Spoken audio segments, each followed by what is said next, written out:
Alright, ladies and gentlemen, here's the deal. Now listen up, you guys know that the GPU market right now for PCs is probably the worst it has ever been in years, and a lot of you guys are just trying to game on the cheap in 2021, so how do you do that? Well, today we're going to be limiting ourselves to a really tight budget of just $250 for a gaming PC without a monitor or a keyboard. But today we're just going to be focusing on the components for a gaming PC and see if we can build something that's new. First of all, we're not going to be using any used parts for this one, and see if we can actually game.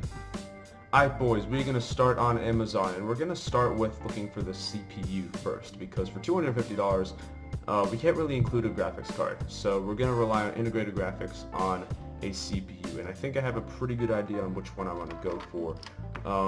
So let's look up Athlon CPU and see what we get. Okay, so we have two options here. We have the 3000G and the 200GE, both of which are 2 cores and 4 thread processors.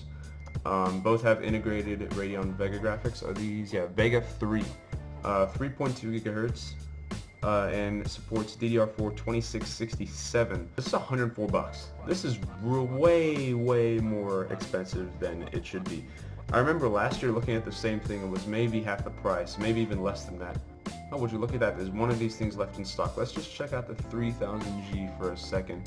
It's $5 more expensive, but I'm pretty sure this is slightly faster than the 200G, could be wrong. Advanced AMD Radeon graphics built in for 720p esports gaming out of the box. That's not necessarily true. For games like League of Legends or Rocket League, that can definitely be played at 1080p. Because Vega 3 graphics are much faster, well, not much faster, but they are faster than something like the legendary GT710. Alright, so yeah, this is actually going to be better than most like $500 pre-builds that you're going to get nowadays, which have GT710s in them, and you're going to be wondering why you get much lower frames per second with a discrete graphics card. It's because that thing is just so friggin' slow. So having something like this is actually a better option than going with the GT710. Even though it is going to eat away at some of your system memory, which can be a bit of a problem, and will be a bit of a problem with the memory solution that I think we're going to go for today. Choices. Which one do I go for? Do I go for the 200GE or the 3000G? Let's see what other options they have. Okay. I think this is the one that is being... Oh, no, this is the one that's being advertised right now. So this is a little bit different. Same price, just a different delivery date. Let's just add it to cart and see how much they have in stock of these things. One left in stock. Alright, whatever. We'll still go with the 200GE because the performance is very similar to the 3000G. So let's just look up Athlon 200GE. And I mean, it's cheaper, but it's basically the same thing. Same Vega 3 graphics. I think the only difference is the slightly slower clock speed. And because we're going AMD, we're going to need an AM4 motherboard. And of course, we're going A320 on this one. Oops, slash there. Okay. Let's see what options we have here. Oh, look at that. Asus Prime A320MK.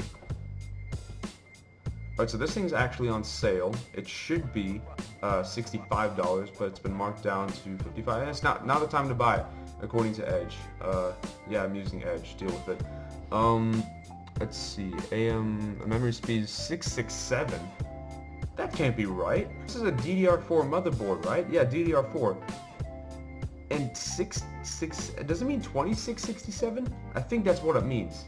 Okay, this is more realistic. This is the Gigabyte GA A320M S2H. So this is a tried and true A320. It's about as low end as you're going to get, as all A320s are. But it is Ryzen, 7th gen Athlon ready out of the box. It actually supports up to 3200 megahertz RAM, which is pretty impressive regarding A320 motherboards.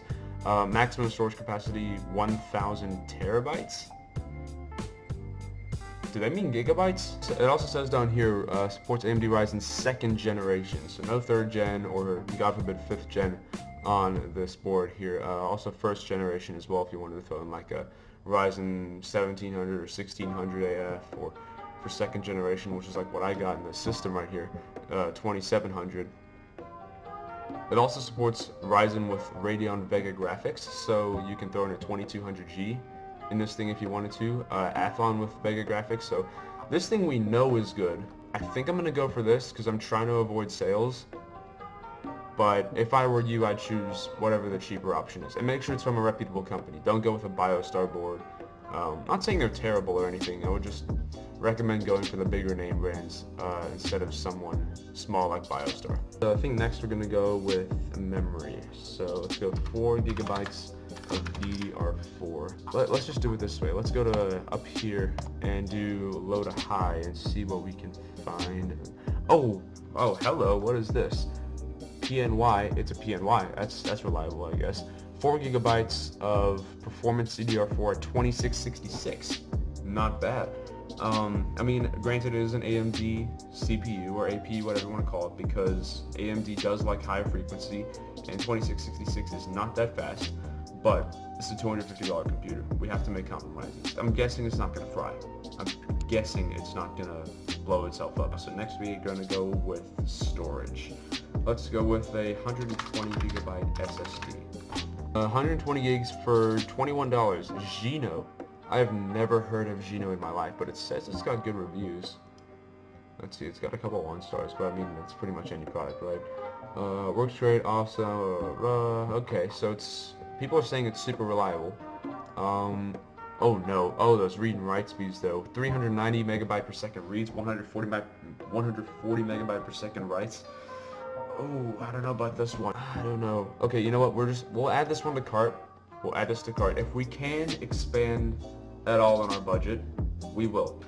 We are resorting to something I would never recommend you guys to do, but we're looking at case and power supply combos. Let's see what we can find. Oh, okay. 48 bucks. All right, 49 bucks, 50 bucks, whatever. We get a Rosewell SRM-01B-450. This is a Micro ATX mini tower PC case with a pre-installed 450 watt power supply with 80 millimeter case fan. I'm guessing that's at the back. Alright, so we have one little fan back here for exhaust, and there's the power supply. So it is a Rosewell unit. Since Rosewell is, I mean, I guess a name brand. I mean, not the biggest out there by any stretch of the imagination, but it is a name brand nonetheless. So I don't think this power supply will explode on you within the next 3 years. I think this will last you 3 years, but I think by then you'll already have an EPC if you're going for something like this anyway. This is a ketchup and mustard galore, though. I've seen less ketchup and mustard at a hot dog stand. And look at that, $252.95. Okay, so we are a slight bit over budget, I know that.